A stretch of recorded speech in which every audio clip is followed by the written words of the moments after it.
ambitions ne me font défaut. Mais qui a provoqué cette soudaine explosion d'ambition? Tu parles d'entretenir une famille. Mais tu n'as d'autre famille à redouter que moi, qui t'ai adopté quand la peste enleva tes pères et mères. Quand nous avons campé à Hébron avant notre voyage ici, j'ai rencontré la fille de Calnet. Ce ne sont pas de nobles idéaux, mais l'amour qui a changé mon jeune chevalier en un rude guerrier, prêt à affronter le monde. Calnet est un homme très riche.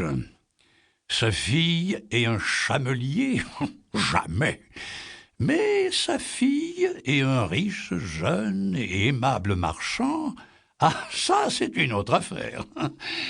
Très bien, mon jeune soldat. Je t'aiderai à débuter comme marchand. Mais quelle que soit l'aide que je t'apporterai, ce ne sera qu'un grain de sable comparé aux difficultés que tu auras à surmonter par toi-même. Ne m'enseigneras-tu pas les principes et les lois qui feront de moi un grand marchand? Non. Pas plus que je ne t'ai fait une enfance facile et douce en te dorlotant. J'ai souvent été critiqué pour avoir condamné mon fils adoptif à l'état de chamelier, mais je pensais que, si le feu couvait en toi, il finirait par jaillir. Ce soir, ta requête m'a rendu heureux, car j'ai vu que la flamme de l'ambition brillait dans tes yeux et que ton visage brûlait de passion. Ceci est bon, et j'avais vu juste. Mais il te faut encore prouver que ce ne sont pas paroles en l'air. D'abord, tu dois me prouver, à moi, mais encore plus à toi-même, que tu peux endurer la vie d'un vendeur, car ce n'est pas là une tâche facile que tu as choisie. Certes, tu m'as souvent entendu dire que les récompenses sont grandes pour celui qui réussit, mais seulement un tout petit nombre atteint le succès. Beaucoup d'entre eux succombent au désespoir et échouent sans jamais comprendre qu'ils possèdent en eux toutes les capacités nécessaires pour acquérir de grandes richesses. D'autres affrontent les obstacles sur leur route avec crainte et les considèrent comme leurs ennemis, alors qu'en vérité, ces écueils sont des amis secourables.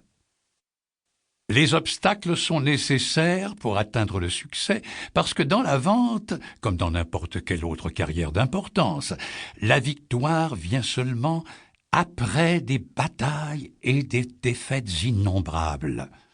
Malgré tout, chaque combat, chaque défaite aiguise ton adresse et ta force, ton courage et ton endurance, ton habileté et ta confiance. De plus, chaque obstacle devient un ami qui te force à devenir plus performant. N'oublie surtout pas que tu te lances dans la profession qui t'isolera le plus au monde. Tu verras souvent le soleil se coucher loin de tes amis et de ceux que tu aimes.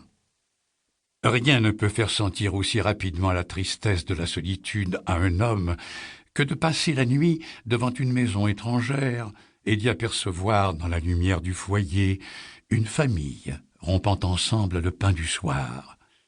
C'est dans ces périodes de solitude que les tentations d'abandon surgissent.